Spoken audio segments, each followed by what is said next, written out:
ക്രൂരനായ ഔറംഗസേബ് ഇവിടുത്തെ മുഴുവൻ മുസ്ലിങ്ങളുടെയും പ്രതീകമാണത്രേ. ആരാണത് പറയുന്നത്? ഇവിടുത്തെ മുസ്ലിങ്ങളെ സംബന്ധിച്ചിടത്തോളം ഏതെങ്കിലും ഒരു മുഗൾ രാജാവാണോ ഇവിടുത്തെ അവലംബം? അല്ല. അജ്മീർ ഖാജയും നിസാമുദ്ദീൻ വലിയും ബഖ്തിയാർ കാക്കിയുമല്ലേ ഇവിടുത്തെ മുസ്ലിങ്ങളുടെ അവലംബം? ഷാജഹാനാണോ? ഔറംഗസീബാണോ? വേറെ ആരെങ്കിലും ആണോ?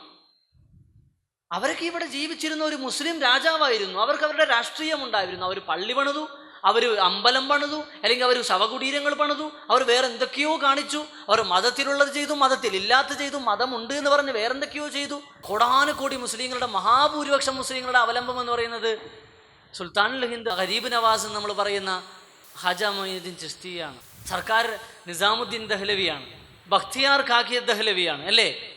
ഞാനെങ്ങനെയാണ് മനസ്സിലാക്കുന്നത്? ഇവിടെ ആരും ഔറംഗസീബിന്റെ ശവകുടീരത്തിൽ പോയി എന്ത് ചെയ്യാറില്ല? അവിടെ നിന്ന് ഇസ്തിഗാസയും തവസ്സുലും ചെയ്യാറില്ല. നമ്മൾ പോകുന്നത് അജ്മീർ ഹാജയുടെ ചാരത്തല്ലേ?